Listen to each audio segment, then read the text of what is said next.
बिस्मिल्लाहिर्रहमानिर्रहीम, अस्सलाम वालेकुम। इस वक्त हुकूमत एक ऐसे फ़रेब में मुब्तला है कि ज़मीनी हक़ाइक़ मानते हुए अवाम की मुश्किलात कम करने की बजाय कौम को अपनी ही सुनाने में मसरूफ़ है। आज की इस वीडियो में मैं वज़ीर-ए-आज़म इमरान खान और उनकी जमात के तर्जुमानों की न सिर्फ कुछ गलतफ़हमियाँ दूर करने की कोशिश करूँगा, बल्कि सियासी तूफ़ान की सिमत का भी तयन करने की कोशिश करेंगे। जहांगीर खान तरीन ने अपने सियासी मुस्तक़बिल के लिए मुशावरत शुरू कर दी है और वाज़ेह इशारे दे दिए हैं कि वो क्या करने जा रहे हैं। इससे भी पर्दा उठाऊँगा। जबकि मियाँ शहबाज शरीफ ने परवेज़ इलाही को आखिर क्या ऑफ़र किया और अपने लिए और काफ लीग के लिए किस ओहदे का इंतखाब किया, और इसकी भी तफसीलात बता सकता हूँ। जबकि हर 15 दिन के बाद कौम को एक ज़हनी अज़ियत में मुब्तला कर दिया जाता है कि पेट्रोल की कीमत में इजाफा किया जा रहा है। ये तलवार कब तक लटकेगी और क्यों लटकेगी, इसकी तफसीलात भी कोशिश करूँगा। फैसल वाडा ने अपनी नाअहली के खिलाफ अपील दायर कर दी है। क्या सूरत हाल इसी तरफ जारी है कि तहरीक इंसाफ खुद इनकी नाअहली की दुआएँ करे। जबकि परवेज़ खटक साहब की एक प्रेस कॉन्फ्रेंस नज़र से गुजरी जिसमें फ़ारूक हबीब भी उनके साथ बैठे थे। ये समझ लें कि उनकी ड्यूटी लगाई गई थी कि खटक साहब की नाराज़गी की खबरें चल रही हैं, हुकूमत को मजबूत दिखाने के लिए परवेज़ खटक साहब से हुकूमत की तारीफ़ करवाई जाए ताकि अवाम में को पॉजिटिव सिग्नल्स जाएँ। जिससे खटक साहब ने फरमाया कि ये महंगाई पूरी दुनिया का मसला है, पाकिस्तान ने इसे एक अजीब सा मसला बना दिया गया। अगर इसमें इमरान खान का कोई कसूर है तो बताएं। कितना भोला सवाल किया खटक साहब ने। पहले तो हम 2 साल ये सुनते रहे कि महंगाई डॉलर महंगा होने की वजह से हुई, फिर हमें बताया गया कि महंगाई कोरोना की वजह से हो रही है। अब हमें बताया जा रहा है कि महंगाई तो दुनिया का मसला है, इसमें इमरान खान का क्या कसूर है। बात यह है कि जब से मौजूदा हुकूमत आई है, पाकिस्तान में डॉलर 123 का था और दुनिया में कोई भी चीज़ $100 से $110 की होती है। पाकिस्तान में 1300 की चीज़ 1430 की हो जाती है। इतने में पाकिस्तान में डॉलर 123 से 150 का हो जाता है और वो 1300 वाली चीज़ पाकिस्तान में 1650 की हो जाती है। ऊपर से हुकूमत 1300 की चीज़ पे 10% के हिसाब से 130 रुपये टैक्स ले रही होती है, तो वो भी 1650 पर 165 रुपये का ऊपर हो जाता है और आवाम को 3 जगह से टीका लगाया जाता है। और जो टैक्स ज़्यादा खटने होने पर तालियां बजा रही हैं, वो भी जान लें कि ऐसा इकट्ठा हो रहा है कि मुल्क में ज़्यादा टैक्स और कोई तरीका नहीं है। और ये एक दफ़ा नहीं होता, हर महीने, हर 3 महीने, हर 6 महीने, हर साल कई दफ़ा कीमतें बढ़ रही हैं। अब जब दुकान पर जाओ तो पता चलता है कि नया रेट आ गया है। जब डॉलर भी 180 रुपये तक पहुंचा, चीनी फालतू है, आधी बार भेज दो, साथ में 3 अरब की सब्सिडी भी दे दी। फिर पता चला ये तो गलत मालूमात में फैसला हो गया। माफिया चीनी की कीमत 52 से 70 रुपये किलो, अब फिर उसे 120 पर ले जाती है। यहाँ कहाँ है डॉलर, कहाँ है दुनिया और कहाँ है कोरोना। काश्तकार को गन्ने की कीमत डॉलर में तो नहीं आप दे रहे, ना ही गन्ना बाहर से इंपोर्ट हो रहा है। चलें चीनी को छोड़ देते हैं। पेट्रोल कोरोना की वजह से माइनस में चला गया। कंपनियों ने खूब ज़ख़ीरा अंदोज़ी की और फिर मुल्क में बड़ी मेहनत करके पेट्रोल का बहरान पैदा कर दिया। फिर पता चला कि कीमत बढ़ानी पड़ेगी और एकदम से हुकूमत ने 20 रुपये पेट्रोल की कीमत बढ़ा दी। फिर इंक्वायरी से साबित किया कि कैसे चीनी और पेट्रोल में कौम के साथ धोखा हुआ। आपने दोनों माफिया छोड़ दिए। अब हर माफिया का हौसला बढ़ गया। उन्होंने फल सब्जी से लेके मिट्टी और रेत तक महंगी कर दी।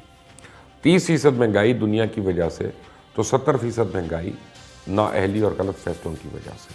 ऊपर से हमारे वज़ीर-ए-आज़म कहते हैं कि करोड़ों लोगों में से 20 लाख लोग टैक्स देते हैं या 22 लाख देते हैं। खान साहब, आपकी इतला के लिए अर्ज़ है कि पाकिस्तानी कौम बिजली, गैस, पानी, इंटरनेट के बिल्स पे टैक्स दे रही है। ये कौम तनख्वाहें मिलने से पहले टैक्स कटवा रही है। तालीम पर टैक्स, तेल पे, साबुन पे, शैम्पू पे, मोबाइल पे, बेकरी पे, यहाँ तक कि सड़कों पे भी टैक्स दे रही है। अपनी कमाई का 1-1 रुपया वो खर्च करता है जो इस टैक्स पे कट रहा होता है। और तनख्वाहदार तबका तो इनकम टैक्स के साथ सेल्स टैक्स भी देता है। आप कैसे कहते हैं कि यहाँ सिर्फ 20 लाख लोग टैक्स देते हैं। अब आपकी 63% आबादी यूथ है। कभी इस्लामाबाद, लाहौर, कराची समेत बड़े शहरों में निकल कर देखें कि जवान कैसे बेरोज़गार धक्के खाते फिर रहे हैं। तो अभी तक यहाँ 1 कमाता और 10 खाने वाले हैं। 6 महीने में आपने 2900 अरब का टैक्स इकट्ठा कर लिया। क्या उस सोमालिया की अवाम से लिया गया? गुज़श्ता महीनों में 75% सेल्स टैक्स में इजाफा हुआ। वो अशिया टैक्स के इजाफे के साथ पाकिस्तान की अवाम ने ख़रीदी या कोई नेपाल की अवाम ने आके ख़रीदी। और इस हवाले से हर वक्त आप लोगों को ज़िम्मेदार ना ठहराइए। जब फिर टैक्स जो चोरी कर रहा है वो भी, और जो टैक्स जमा करने वाले एहलकारों से मिलकर कर रहा है, उन सब का पता है कि कौन क्या कमा रहा है। लेकिन इनके एहलकार अपनी जेबें गर्म करके मुल्क को अरबों के टैक्स से महरूम कर देते हैं। वो तो आपकी हुकूमत से ठीक नहीं हुआ। हर रोज़ शब्बर ज़ैदी बताते हैं कि मैं क्यों निकला। बहरहाल ये चीज़ें तो चलती रहेंगी। आपको बता दूं कि अदम एतमाद को लेके अपोजिशन और हुकूमत की सरगर्मियाँ बहुत ज़्यादा बढ़ गई हैं। जहांगीर खान तरीन ग्रुप के हवाले से खबरें आ रही हैं कि उन्होंने एक बैठक की है ताकि सियासी मुस्तकबिल का फ़ैसला किया जा सके। अक्सर अरकान ने हुकूमत मुखालिफ लाया अमल में नून लीग के साथ खड़े होने की तजवीज़ दे दी है। جبکہ جنگ کے اراکین اسمبلی نے اجلاس میں آزاد حیثیت برقرار رکھنے کی تجویز کی ہے۔ ذرائع نے یہ بھی بتایا کہ جہانگیر ترین گروپ کی اکثریت نے کھل کر سیاسی میدان میں آنے کا مشورہ دیا اور اکثریت کی یہ رائے تھی کہ وقت آ گیا ہے کہ حکومت مخالف لائحہ عمل تیار کیا جائے۔ ترین گروپ نے عدم اعتماد کی تحریک باضابطہ پیش ہونے پہ اپنا لائحہ عمل لانے کا فیصلہ کیا اور عدم اعتماد کی تحریک پیش ہونے تک اپنے گروپ کے سیاسی کارڈز کو خفیہ رکھنے کا بھی مشورہ دیا، جبکہ عدم اعتماد کی تحریک پیش ہونے پہ گروپ اپوزیشن کا ساتھ دے سکتا ہے۔ ترین گروپ کے اراکین کی رائے تھی کہ انتخابی حلقوں میں تحریک انصاف کی پوزیشن بہت کمزور ہے، جس وجہ سے بلدیاتی انتخابات میں مضبوط شخصیات پی ٹی آئی ٹکٹ لینا پسند نہیں کریں گی۔ اراکین کا موقف تھا کہ مہنگائی نے عام آدمی کی کمر توڑ دی ہے، پی ٹی آئی ممبروں کو ان کے حلقوں میں سخت عوامی رد و عمل کا سامنا ہے، اور گروپ کا فیصلہ ہے کہ سیاسی جماعتوں کے رابطوں کی حوصلہ شکنی نہ کی جائے۔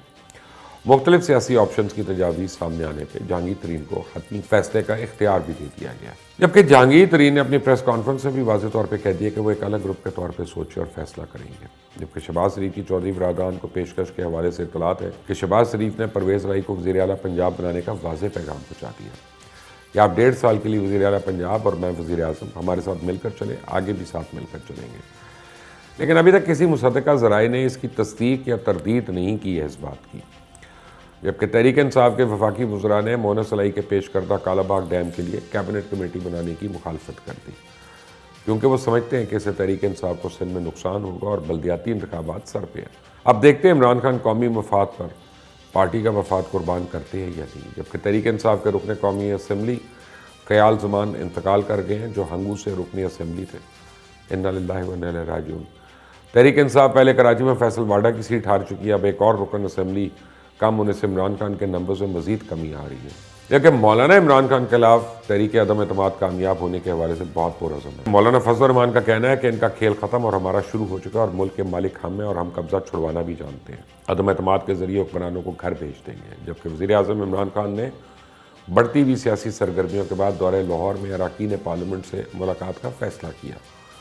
دورہ لاہور کے دوران سرگودا، ڈیرہ غازی خان، ساہیوال ڈویژن کے اراکین قومی اسمبلی اور صوبائی اسمبلی سے ملاقات کریں گے، جبکہ پاکستان قوم ہر 15 دن کے بعد ایک حیثیت میں مبتلا ہو جاتی ہے کہ پتہ نہیں پیٹرول کی کتنی قیمت بڑھے گی، اور پھر اسی حساب سے ہر طرف مہنگائی کا ایک اور طوفان آئے گا۔ آپ کو واضح طور پر بتا دوں کہ پاکستان انرجی سے اپنے ٹیکسز کا ایک بہت بڑا حصہ اکٹھا کرتا ہے، اور جب کہیں سے پیسے نہ آنے کی امید ہو تو پیٹرولیم مصنوعات میں دیگر چیزوں پر دوبارہ ٹیکس لگ جاتا ہے۔ آئی ایم ایف نے پاکستان کو ٹیکس جمع کرنے کے لیے ایک خطیر رقم کا ٹارگٹ دے دیا، جس کی وجہ سے اگلے کئی مہینے تک گیس اور بجلی کی قیمتوں میں اضافے کا خدشہ ہے، اور یہ حکومت کی اب تک اسٹریٹجی رہی ہے کہ وہ مہینے میں ایک دفعہ سمری کو رد کرتی ہے اور دوسری دفعہ بڑھا دیتی ہے، اور قوم کے ساتھ یہ مذاق لمبے عرصے تک چل رہا ہے۔ ویسے بھی اس وقت عالمی مارکیٹ میں پیٹرول $90 فی بیرل سے زیادہ، لیکن اصل مسئلہ یہ ہے کہ حکومت عوام سے فی لیٹر ٹیکس کتنا وصول کر رہی ہے، جبکہ فیصل واڈا نے اپنی نااہلی کے خلاف سپریم کورٹ میں درخواست دائر کرا دیا۔ یہ دلچسپ بات ہے کہ فیصل واڈا کو جس چیز پر نااہلی کی سزا ہوئی اس سے ملتی جلتی وجوہات، اثاثے چھپانے اور دیگر وجہ سے جہانگیر ترین اور نواز شریف کو تاحیات نااہل کیا گیا۔ اگر سپریم کورٹ سے ان کو ریلیف ملتا ہے تو یقیناً اس فیصلے کا اثر باقی دونوں کیسز پہ بھی ہوگا، اور اس سے عدالت کے مزاج کا بھی اندازہ ہو جائے گا۔ اب دیکھتے ہیں کہ تحریک انصاف جہانگیر ترین اور نواز شریف کو نااہل رکھنے کی کوشش کریں گی یا فیصل واڈا کی سزا ختم ہونے کی۔ جو مارچ کا مہینہ آ رہا ہے، سیاسی حالات میں ہر لمحہ دلچسپ موڑ آنا شروع ہو گئے، اور اس حوالے سے ہماری ویڈیوز کا سلسلہ جاری ہے۔ آپ نے اگر ابھی تک اس چینل کو سبسکرائب نہیں کیا تو پلیز کر لیں، بیل آئیکن کو پریس کر لیں۔ اللہ حافظ۔